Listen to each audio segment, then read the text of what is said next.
এটা ছিল মূলত পয়লা বৈশাখের একটা ভিডিও। তো এটা আগে শেয়ার করা হয়নি, তাই আজকে শেয়ার করলাম। তো ওই দিন আমরা গিয়েছিলাম ব্লু ওয়াটার পার্কে, আর গিয়ে দেখি সবাই শুধু লাল সাদা শাড়ি পরেছে। সামনে দেখলাম আম মাখা বিক্রি করতেছে, আর এটা দেখে তো আমার মুখে পানি চলে আসছে, তাই আমি একটা নিয়ে নিলাম। এরপর আমরা টিকিট কেটে নিলাম। আমরা মোট 6 জন গিয়েছিলাম, তাই 6টা টিকিট নিলাম। আর এখানে টিকিটের দামটা ছিল 2 রকমের। একটা ছিল 150 টাকা, আর 150 টাকাটাতে একটা রাইড ফ্রি ছিল, আর 350 টাকাটাতে সবগুলো রাইড ছিল। আমরা মূলত লেট করে গিয়েছিলাম, আর সময়ও কম ছিল, আর ওরা 7টার মধ্যে সব কিছু বন্ধ করে দিবে, তাই আমরা 150 টাকার টিকিটই নিলাম। এরপর ভিতরে ঢুকে দেখি শুধু ফুল আর ফুল, মনে হচ্ছে ফুলের রাজ্যে চলে এসেছি। আর সবাই ছবি তুলতে ব্যস্ত হয়ে গেল। তো আমরা একটু এদিক ওদিক ঘোরাঘুরি করলাম, আর ভাবলাম কি রাইডে উঠা যায়, যেহেতু আমাদের একটা রাইডে ওঠার সুযোগ আছে। তো এই হাঁস রাইডটাকে দেখে ইচ্ছে হলো এটাতে উঠি, কিন্তু এখানে যে ভিড়।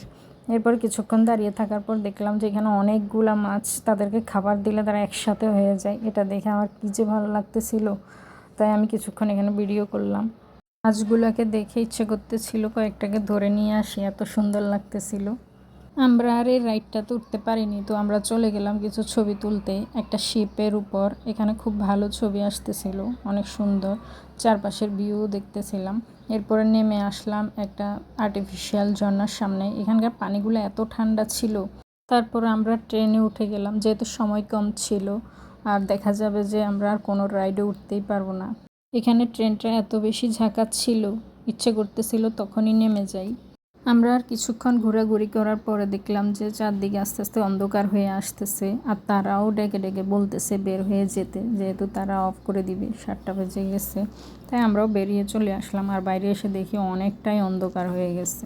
পর আমরা চলে আসলাম শহরের মধ্যে, যেহেতু সবার অনেকটাই খিদা লেগেছিল, তাই আমরা সবাই খেতে চলে আসলাম।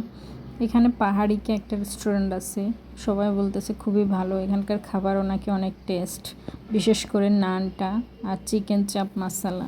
তাই আমরাও সেটাই খাবো ঠিক করলাম। তো আমরা এখানে যার যার মতো একটা একটা নান এবং চিকেন চাপ মশালা অর্ডার করলাম। সত্যি বলতে তাদের এখানের নানটা এত সফট ছিল যে মশালা আর মেয়োনিজ দিয়ে যখন খাচ্ছিলাম তখন খুবই মজা লাগতেছিল। তবে তাদের মেয়োনিজটা আরও বেশি মজা ছিল।